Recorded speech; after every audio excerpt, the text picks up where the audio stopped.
And the only way we do that is we fight the virus. Mike, you mentioned only if we are united at community level, we can fight the virus back, and we're already receiving questions. What can we do on a community level as individuals to fight the virus back? I know you explained this repeatedly in our press conferences and in other appearances, but I think it's worth repeating once again. Yeah, I think so. I mean, I think everyone really needs to understand that they have a role to play in this, whether it's at the individual level, it's at the family level, it's at the community level, it's at the state level or province level, at the national level, and at the international level. No one is safe until we're all safe. And so there are a number of things that people can do. And I think, as Mike has said, that we do hope that there will be a vaccine, a safe and effective vaccine that comes down the line. There are many things, there are many tools that we have right now that people can use. And this includes the basic measures of ensuring that you clean your hands regularly and make sure that you practice this respiratory etiquette, making sure you keep a physical distance from people. And again, I just want to highlight that we're saying physical distancing and not social distancing, because we need people to feel connected with others. There's a tremendous impact on our mental health, not just our physical health. So we need people to stay connected with their loved ones as best as they can.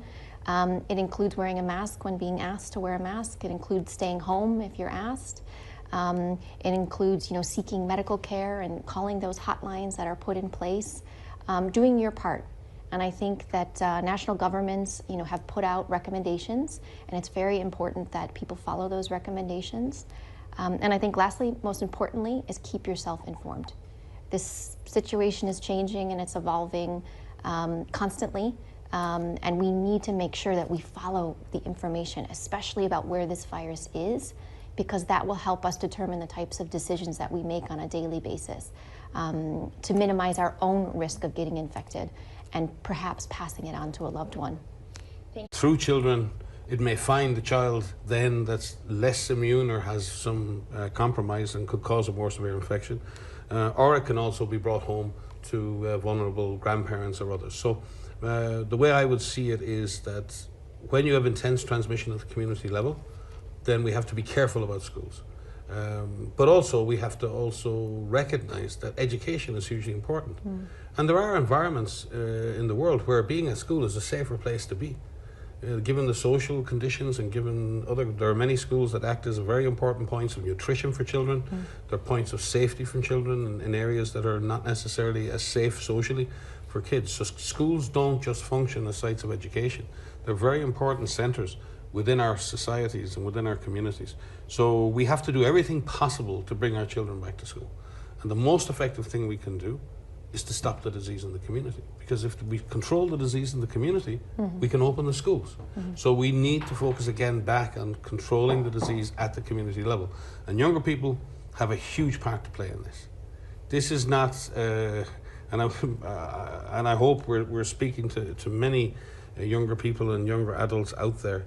And I'm so proud of younger generation, the way they've taken on the issue of racism, they've taken on the issue of climate.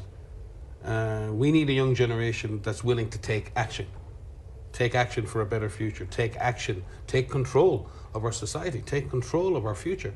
And part of that is ensuring we get through this COVID pandemic. We need a better future, we need a stable future, we need a new normal. And it's not about being victims of that, it's about taking action to ensure that we beat this virus. And younger people, while they may suffer the least effects of this virus, participate in transmission. And we need, particularly younger people and younger adults, to really take on that responsibility and not, in a sense, feel that they're giving something up that's precious to them. And I know they are, because we were all young once, and the freedom of youth and the desire and the right you have to go and enjoy life and go and experience life. And it is hard to put your life on hold, especially when your adult life is potentially just before you.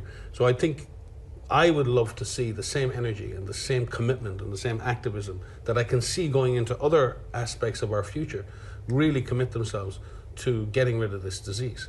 And I think we need to see more young leaders. We need to see leadership from youth, leadership from young adults. It's your future, it's your planet, it's your society. You decide how it is, you decide how it will be, not old fogies like me. Can I just add to that? Please, to say please, that Maria. I think also the creativity that we see with the younger generation, help us find solutions, help find the solutions that we need to go forward. This idea of a new normal, I don't think anyone completely knows what that looks like. We need to create this ourselves, and everyone has a role to play. It shouldn't be older folks that, like us, that that decide. I think we need everybody to play an active role in that, and that people and of all ages need to feel empowered that they have a role to play in this. So speak up, speak out. Help us work through this and really find that way to be creative and innovative. That this is temporary. I mean, this idea of having to put some things on hold is hard, and I understand that because we are also all of us are putting things on hold, but it is temporary. We will get through this. We will get through this. There is hope. You were asking about the 6 months and can people turn this around? Can we turn this around? We can absolutely turn this around. And I think everybody needs to know that, and we're not just saying that because we are optimists here. We have seen many, many countries do this. It's going to take tremendous hard work, but it needs to take every single member. I have 2 young kids, and just trying to get them to wash their hands regularly, and do the showers every night and all of that. And I know my son is watching. Everyone has a role to play, and I think you've heard us say this many, many times before. We want people to feel empowered and to be part of this solution and to be part of the response. Thank you both. This was very motivational and inspirational, and I can tell you that we're already receiving some questions from people watching us on TikTok. Sukanya is asking how to protect myself and others from COVID if I need to take public transportation every day. So this is one of the settings that young people are using on a daily basis to commute, go to school, still see their friends. So what do they need to know? I can start because I take the bus every day, right? So I'm a user of public transport, which is sometimes a surprise to people, but I take the bus every day. And it really is about simple behaviours. Sometimes I let a bus pass by. A bus looks too full. If it doesn't feel safe, it's not safe. Okay, I'm going to be 10 minutes later than I would normally be. It's the same thing if I asked many of the people watching this ride their bikes in urban areas. You take a big risk doing that every day. But you know the basic rules. You know when you can go a bit faster, a bit slower. You know when you need to stop. And sometimes cyclists know how to jump the odd red light and wear helmets or whatever. So it's the same when it comes to the bus. It really is about the intensity and the duration of the contact you will have with other people. If you're going to be on public transport for a long time and going to be very close to people, that's more risky than being on public transport for a short time and being well spaced from people.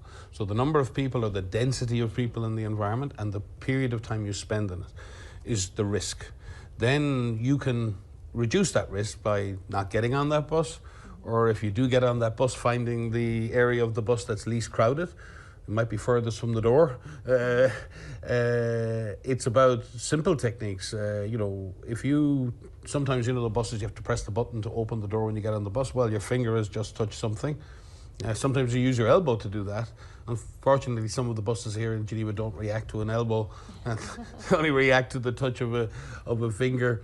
Maybe that's what I often do when I get on the bus is I think, okay, I'm going to end up touching a lot of things, so I touch that and I get on and sit down, and then as soon as I sit down on the bus, I have my mask on me, but then I take out hand sanitizer before I touch anything else. Before I go near my iPhone or try to stick my headphones in, I just clean my hands, and then I know my hands are clean, I can touch my phone. So it's a simple kind of routine, a kind of technique. It's like maybe if you were going through any routine or a thing you do in life. So I think building a routine for how you go about the business of getting on the bus, washing your hands, picking the least crowded part of the bus. I think they're the simple things, and I've been on public transport for months the whole time through this, and again I've let buses pass by when they've been too full and try to manage my risk that way. Because I'm still committed to public transport as a way of getting around. It doesn't give me the excuse to hop in my car because I live in the city and therefore I don't want to have a car, and maybe it'd be safer for me now to have a car, but then I have an impact on the environment. So I have to trade off the good and the bad, and I try to manage that risk in a way that minimizes the risk to me, but maximizes my chance of my commitment to climate or my commitment to something else. And I think most people we do that every day. I think, to be honest with you, this is something humans, we're designed for this. Adapt. We do it. We adapt. We live in complex environments and we make complex decisions every day. The issue is just to learn and absorb the behaviors you need to keep you safe. And it's all out there. I mean, in fact, if anything, we're overloaded with information about what to do and what not to do. And sometimes I feel people feel overwhelmed by all the advice they're getting. And I think that's something on our side we need to be careful with. I know a number of people have said to me, my God, if I did everything everyone told me to do, I'd probably hide under my bed all day long. That's the only way to be safe. And I think that's a reasonable thing. I think we have to be very careful to create enough concern in people so people react, but not so much concern that we drive fear and we drive panic. And finding that balance is not easy. Thank you very much, Mike. We have another question and comment actually from our viewer on Facebook, Jennifer Randall, who says that you're doing a great job. Thanks, Jennifer. And she is asking, how can we engage people who are not wearing masks? Should it be mandatory or should we try to convince? That's a really, really good question, Jennifer. You know, the use of any of this advice or the use of masks, forcing that to happen sometimes doesn't work. But you know, these these guidelines are put in place for a reason. So it's really important to understand why the advice is put out there. You know, there must be a reason why there's an advice to use a mask in a certain situation. So, for example, using a mask when you go into a shop, or using a mask when you're on public transportation. These are situations where you can't do physical distancing. And there's a reason for that. And the reason is if you put on a mask, it's to protect you from infecting somebody else. And if somebody else is infected, from them infecting people that are around them. And so really understanding why that advice is put in place, I think can be helpful. And if you don't understand, ask why. You know, find out what is the reason for this.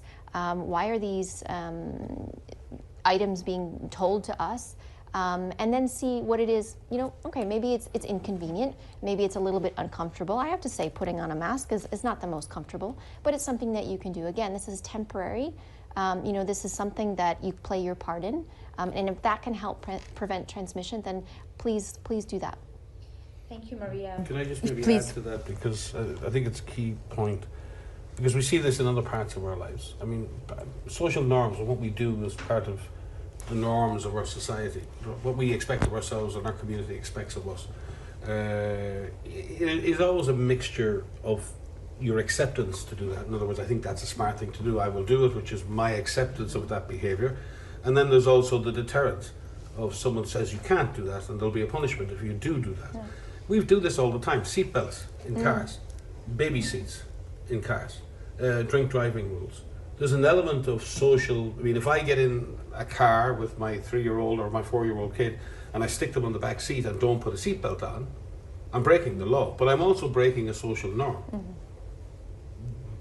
Because other people will look at me and go, oh my God, you're doing that? Or if I go into a bar and I drink, you know, 5 or 6 drinks and then I go and get in my car and I drive, that's not socially acceptable anymore. There was a time when that behavior was socially acceptable, it was totally normal. Yeah. It's not acceptable anymore.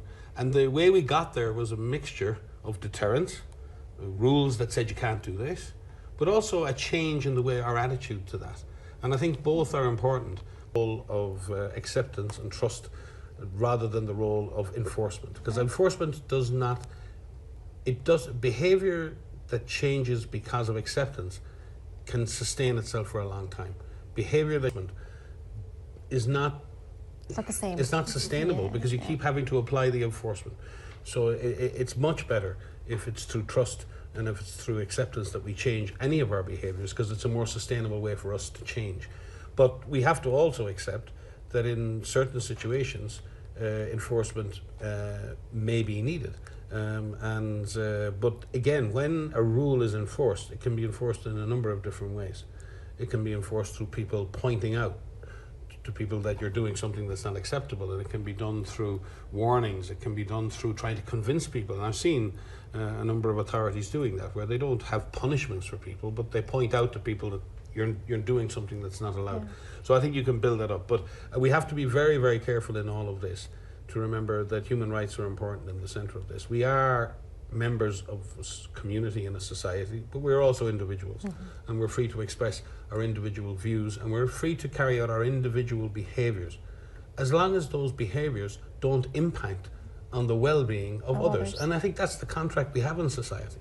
So we need to not look at what is my right to behave. You have a right as an individual to behave in any way, in a sense, you wish to, as long as your behavior does not impact on essential issues in somebody else's life. And that's the question we have to ask ourselves all the time. Am I impacting others? If I'm not impacting others, fine. Yeah. There's a lot of questions coming from our viewers, and we thank you very much for that. I would like to pass another one from a viewer from TikTok. Is there a risk being in large gathering outdoors? So that's a good question. The risk depends on the context that we've mentioned. So indoors is riskier than outdoors. First of all, what's risky is where the virus is. So we need a good understanding of where this virus is. And so that's why there are systems in place to be able to detect cases and to find cases, make sure that they are isolated. Anybody who is infected is isolated from other people, and that we carry out what is called contact tracing, which is essentially finding every contact, close contact that you have, an infected person has, and separating them, putting them in quarantine from someone else. This is what we call breaks chains of transmission. So that's first and foremost, and that's important for somebody to know when they're taking a decision about, do I do this activity or do I do that activity? As it relates to outdoors, doing things that are outdoors means that you have more space, means that there's free-flowing air and there's better ventilation, and it means that you could be more physically distanced than others compared to something indoors. One of the things we want to highlight is avoiding crowded indoor spaces. I think that's really important right now, especially in this part of the pandemic where we are, to avoid those types of situations. If you can, that's good. So outdoor spaces are even better. But even when you're outdoors, you still need to be physically distanced from individuals. So that's at least 1 meter apart. And make sure that you practice your cleaning your hands. Make sure that you use your respiratory etiquette. And if you cannot do that even outdoors, make sure that you wear a fabric mask. Thank you, Maria. Here is another question coming from TikTok. How can young people transmit COVID-19 since they don't suffer the disease or not having symptoms? You want to start? Usually the disease or the virus is processed in the nasal cavities or the upper respiratory tract. So what happens is the virus enters, it lands on the mucosa inside your nasal tract, and the virus can replicate in that situation. And actually, you can create quite a bit of virus up there. What is known is that the peak in those viral loads, even if you're not sick, the peak in those viral loads usually occurs around the day you get symptoms or even before you develop symptoms. So you have a lot of virus, even though you don't necessarily feel well. And in fact, even people who get quite sick later very often have their highest load of virus in their system before they feel very unwell. Right. So therefore, it is possible for people who feel virus in their nose, and if you then are in their airways, if you then cough, or if you're very close to someone, or you sneeze, or even if you speak very loudly or shout, or if you start singing, or in gyms where there's a lot of exertion, anything that produces higher pressure air coming out of your voice box tends to project droplets. We've seen that. I mean, we've all been in nightclubs where you can't hear the person standing beside you, the music is very loud, and you end up 3 inches away from their face, shouting at them, and you're going, what? And then the person is shouting, or you're singing along with the music. And in those environments, what's happening is that, otherwise healthy people who may be getting sick in a day or two, or may already be starting to feel slightly unwell, can project a lot of droplets from their mouth or from their nose. And that's how people who are otherwise well can transmit the disease. But there are other modes of transmission, but that's the main way. I think it's important for younger people to understand, and even kids, like even though younger people and kids tend to have more mild disease, they don't feel unwell, or they just feel a little bit unwell, they can still pass the virus to others. But it isn't universal. So even young people can get very, very ill And we have seen young people in hospital, we have seen young people in ICU, on ventilators, and we've seen young people die. So I think it's important, even though luckily we do see the majority of young people and children having mild disease, they can get sick and they can die. And so we need everyone to understand that they're not invincible. And that's not meant to scare anybody, but we do need a little bit of reality, so people understand that they can get sick. But what is even more important, that even though you're younger, you may not be part of a vulnerable group. You may live with someone who's more vulnerable. You may live with somebody who has an underlying condition, who has chronic respiratory disease, who has cancer. You may live with somebody who's over the age of 60. And if you get infected, even though you don't feel unwell, and even though you may not even have symptoms, you can pass the virus to someone else that is vulnerable, and they could get really, really sick, require hospitalization, and they could die. So it's not only about protecting yourself. We want everyone to do what they can to protect themselves, but it's also about your responsibility of protecting others. So again, it's just everything that you can do to prevent, yourself of getting in that nightclub situation, especially where there's active transmission in some countries. Avoid those crowded situations and close contact with one another to prevent the opportunity for the virus to pass. The virus likes people. The virus doesn't just waft around. It needs people to pass between.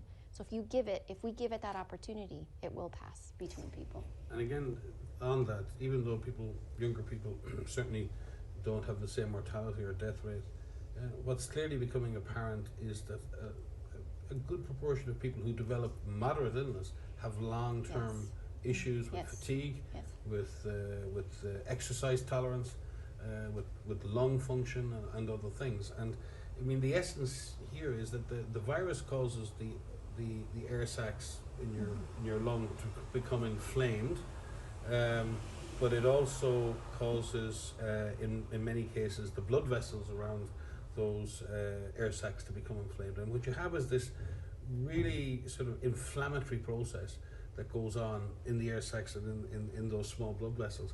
And when that subsides, it takes a long time for your lungs to regain their normal function, and sometimes for your cardiovascular system. And that's why a lot of people are suffering long-term fatigue. They're finding it really hard to go back to the gym. They're exhausted if they're going up and down the stairs. And these are young people. Yeah. Now, we hope, and many of them are making slow recoveries, but who wants to spend 3 months or 6 months or a year recovering from an illness that lasted 10 days or 12 days that you can prevent? Yeah. We live in a society, we go to the gym, we're trying to stay fit, we're trying to make healthy choices. This is one healthy choice we can make. Yeah. Avoid getting COVID-19, because it's probably, even if you're not going to die from it, or even if you're not going to be admitted to hospital, a significant minority of people, even young people, find it hard to make a full and immediate recovery from the disease. Can I just say that many people have reached out to me personally on Twitter and on other social media means about groups that are in that recovery phase. I just want to say that we hear you. We do hear you. We do have a group that's looking at the longer term recovery of people who have quote unquote recovered. The people that you're talking about that are dealing with these long-term effects. We hear you. And what we're trying to really understand is, even though we're 7 months in, I know it feels like an eternity for most people. It's still very, very new, and there's still a lot that we're learning. But particularly those who have recovered but still have these lingering effects, we're trying to better understand what that means, and we're trying to better study this so that we can give you the support that you need. So I just wanted to give a shout out to the groups that have contacted me to say, we do hear you and we are listening. Thank you very much. We're receiving a lot of questions, so I'll try to summarize maybe 2 more. One is coming from Facebook from Cecilia Vichis. How effective is contact tracing and how often should one get tested? You mentioned that we need to know where the virus is in community to control it, so I thought it's good to clarify contact tracing and testing. Yeah, so contact tracing is essential. In infectious diseases, what everyone needs to understand is that the virus passes between people. And so when we know where the virus is, you think of, I wish I had a little visual right now, think of these dots, think of these dots representing people. If someone has contact with lots of dots, then you can spread the virus between people. So what contact tracing does is it identifies a case, and testing is essential to be able to determine who has the virus and who doesn't have the virus. And then you find all of the people that they came in contact with, 2 days before they develop symptoms, up to 14 days after they develop symptoms. You find those contacts, and then you follow them, you put them in quarantine, which means you separate them from others so that if they have the virus or develop the disease, that they don't pass it to others. And you follow them for 14 days. If we do that for every case, if we do that well, for even most cases, we will be able to stop transmission between people. It's incredibly effective, but I have to say it's incredibly difficult.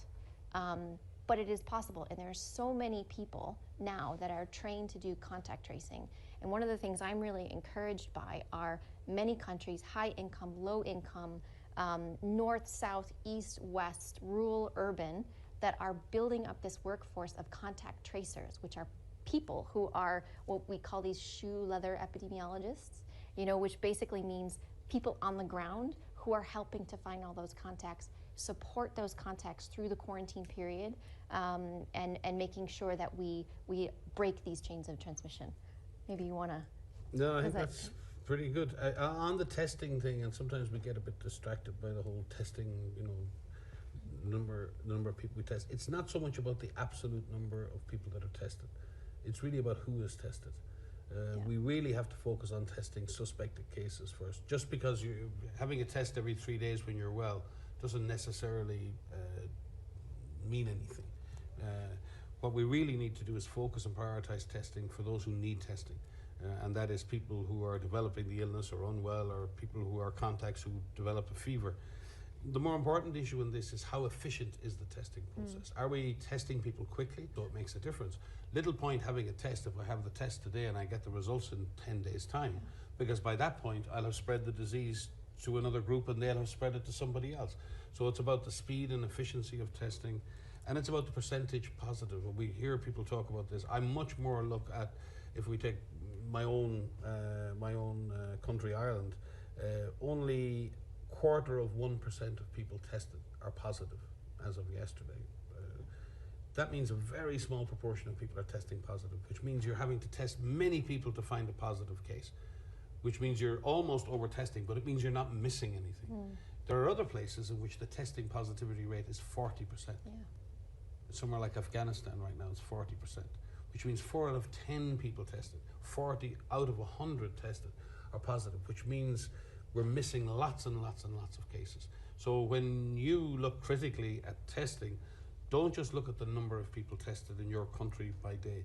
Look at how fast is the testing done, how quickly are the results available, what is the proportion of, and you have to be your own critics. You have to look at the system and you need to ask those questions, because testing is important, but it's only as important as it contributes to contact tracing, it contributes to our knowledge. The Director General, Dr. Tedros, has said it many times. You can't fight a virus blindfolded. And not having testing is like fighting a virus blindfolded. If you don't know where the enemy is, if you don't know where your enemy lies, then you're going to be a victim of that. So I think that's the importance of testing, but testing within the context of surveillance. Can we just say to the viewers that there's 2 things that are really important that you know of what to do. If you're feeling unwell, even a little bit unwell, stay home. Contact the hotline, contact your medical provider, and find out what are your next steps. Because it is important, even when you're feeling unwell, some may have underlying conditions, some may have other, contact your medical provider and find out, what should I do? Should I get a test? Can I get a test? If you think you are a contact of a known case, stay home. Again, contact the hotline, contact your medical provider, say, I think I'm a contact, what should I do? Find out more information. And I think people need to really understand that there's things that you can do yourself. The contact tracing system and the testing system and surveillance systems in place in countries are working. Some are working better than others. They're not 100%, so that there are things that you can do as well. If you are concerned and you can stay home, contact that hotline, contact your medical provider, say, what do I do next? I think I may have been in contact with someone who is a case. If you are not contacted by the contact tracing system, just find out what you can do. Just be informed. Be vigilant, be informed, know where this virus is in your community. Thank you very much. We received a lot of questions from parents of young children, how to protect their babies, or if their kids go to kindergarten or to schools, should they wear masks? So if we can give some advice for parents of young children before we close. So I'm the expert. so I'm a parent of my husband and I. We have two kids. We have a 9-year-old and we have an 18-month-old. So the way that we keep our children safe is ensuring that we teach them the basics in hygiene, making sure that there's hand washing or alcohol-based rub. Even the baby, we do the alcohol-based rub. We keep our outings quite minimal. You know, if we need to go out, we go out. If we don't, we are very fortunate to have a nice home that we can stay in, we can play in, and we keep them home. My son's school was open for a while. It was closed for a while, then it was open for a while. But again, when rules at the school and keep the physical distancing and the rules that they have in place, they wash their hands, I don't know how many times per day. He said, Mom, I think my hands, I said, this is good. And again, it's about habit. It's about habits forming. And especially with young kids, they're actually quite compliant. Babies, it's a little bit more difficult. But there are a lot of systems that are put in place in creches and in schools to protect children. But it's important to talk to your kids. I think one of the most important things that parents can do, and I know we're all doing our best with this, and I know it's really, really hard, and how much we really appreciate teachers and in teaching our children, but talk to your kids. This is really scary for many of them, and it's really confusing. This is a virus that you can't see, you can't smell, you can't touch, and so it's very confusing for them. Talk to them, listen to their fears, do the best you can at answering their questions. If you don't have the answers to those questions yourself as a parent, try to find out where you can get more information. I know my 9-year-old is incredibly clever and smart and asks probably the toughest questions I've received, and I don't know how many press conferences we have had, but really tough questions. And so I would just encourage you to try to talk with them, and if they're scared and if they're fearful, acknowledge that, it's okay to be scared, but let's turn that into something positive. My son drew rainbows for everybody here. Turn it into mine. I have mine. You have I have mine as well. So, turn it into something positive. And I know a lot of kids clap for health workers, and so they can be a part of this too. So whatever we can do to kind of engage them and make sure that they feel part of this. But just to say, we do acknowledge that this is scary, and we will get through this. Thank you very much. Mike, for the end, do we have any positive signs from science on vaccines and treatments? We received a lot of questions on this issue. Yes, we'll probably have to do a whole other session on that because there is that much positive news.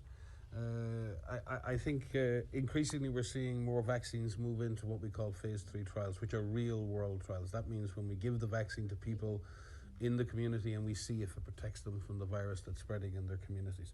Those studies are just getting underway. What's positive, I think, is that of the 4 or 5 of those going through now, none have failed so far. So pretty much all of the vaccines that have in the platform that have come through phase 1 and 2 trials have all made the grade in terms of safety and in their ability to generate immune response.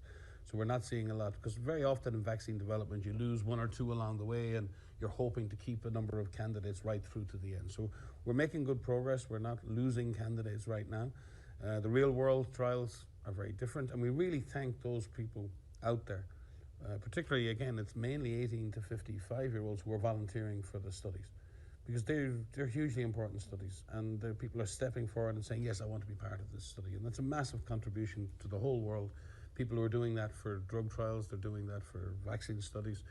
It's a huge gift to humanity to participate in research. You don't have to be an observer. You can participate in this, get involved. And we're working with many partners now to expand the trials around the world. And also to expand access to those vaccines. There's a lot of work going on, not only to ensure that we get an effective and safe vaccine, but also we can scale up its production. And there's a lot of work going on that. And we can allocate and give vaccines to everyone in the world who needs them. And that's a big fight, is to make sure that we are fair. Because it's not just, science is important, but fairness is just as important. And we need to be fair about this, because this is a global good. Vaccines for this pandemic are not for the wealthy, they're not for the poor. They're for everybody. So WHO is a very important job to make sure that we're fair. And we're working just as hard on that as we are on the vaccines. On the drug side as well, we've seen some positive results from some drugs. We're adding more drugs into our Solidarity trials. There are some interesting and hopeful signs with things like hyperimmune globulin and potentially down the line with monoclonal antibodies, again based on material on blood that's taken from recovered patients. So again, patients in recovery are contributing and benefiting people who are coming behind them in the system. So I think we are seeing hopeful signs, but I think we have to be realistic on two things. One, we need to be realistic on time.